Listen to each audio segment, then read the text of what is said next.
আসসালামু আলাইকুম। বিকালের নাস্তায় বা হঠাৎ মেহমানদারিতে এরকম একটা স্ন্যাক্স তৈরি করে ফেলতে পারেন। খেতে কিন্তু ভীষণই মজা হয়। এই স্ন্যাক্স আইটেমটা যতটা ক্রিস্পি ততটা ইয়ামি হয়। বাচ্চা থেকে বড় সবাই খুব বেশি পছন্দ করবে।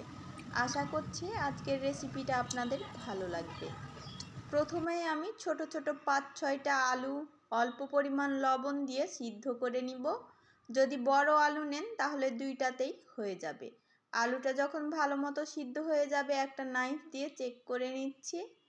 এখন আলুগুলো ঠান্ডা করে নিয়ে ভালো মতো ম্যাশ করে নিব। দেখতেই পাচ্ছেন আলুগুলো ভালো মতো ম্যাশ করে নিয়েছি। দিয়ে দিচ্ছি পেঁয়াজ কুচি, ধনিয়া পাতা কুচি আর কাঁচামরিচ কুচি। কাঁচামরিচের পরিমাণটা আপনারা আপনাদের টেস্ট অনুযায়ী কমিয়ে বা বাড়িয়ে নিতে পারেন। দিয়ে দিলাম ২ চা চামচ চালের গুঁড়ো, ২ চা চামচ বেসন আর ১ চা চামচ কর্নফ্লাওয়ার। এগুলো দিলে এটা কিন্তু খেতে ক্রিস্পি হবে। দিয়ে দিলাম পরিমাণ মতো লবণ। লবণটা আপনারা আপনাদের টেস্ট অনুযায়ী কমিয়ে বা বাড়িয়ে নিতে পারেন। ১/২ চা চামচ করে দিয়ে দিলাম চাট মশলা আর কালো জিরা, ১ চা চামচ সরিষার তেল। সবগুলো উপকরণ এখন ভালোভাবে মাখিয়ে নিব। মাখিয়ে নিয়ে ঠিক একটা আটার ডোয়ের মতো তৈরি করে নিয়েছি। এই তো তৈরি হয়ে গেল। এখন একটা পিঁড়িতে অল্প পরিমাণ চালের গুঁড়া নিয়ে ডোটা দিয়ে বেলনা দিয়ে বেলে নিব। ঠিক রুটি যেরকম তৈরি করি সেরকমভাবে।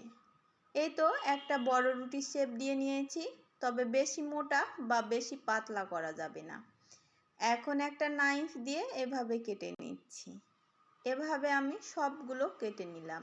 আর যেহেতু বড় হয়ে যাচ্ছিল এর জন্য মধ্যখান থেকেও কেটে নিলাম। এখন এগুলোকে শুধু তেলে ভেজে নিব। প্যানে নিয়ে নিয়েছি পরিমাণ মতো তেল। তেলটা গরম হয়ে আসলে দিয়ে দিলাম এই স্ন্যাক্সগুলো দিয়ে মিডিয়াম আঁচে রেখে যখন এক সাইড লাল করে ভেজে নেওয়া হবে তখন উল্টিয়ে দিব। এভাবে আমি লাল লাল করে ভেজে নিব। একটু সময় ধরে ভেজে নিয়েছি। দেখতেই পাচ্ছেন কালারটা কতটা সুন্দর আসছে। এভাবে আমি সবগুলো আলু স্ন্যাক্স তৈরি করে নিয়েছি। দেখে হয়তো বুঝতেই পাচ্ছেন আজকের এই স্ন্যাক্সটা কতটা লোভনীয় হয়েছে। আর এর সাউন্ডটাও কিন্তু ভীষণই মজা লাগছিল শুনতে। এতটা ক্রিস্পি হয়েছে দেখেন, দেখে হয়তো আপনারা বুঝতেই পারছেন। আমি একটা ভেঙে দেখাচ্ছি তাহলে বুঝবেন। দেখেন এর সাউন্ডটা কতটা ক্রিস্পি। যতটা ক্রিস্পি হয়েছিল ঠিক ততটা ইয়ামি হয়েছিল। আশা করছি আজকের রেসিপি আপনাদের ভালো লেগেছে।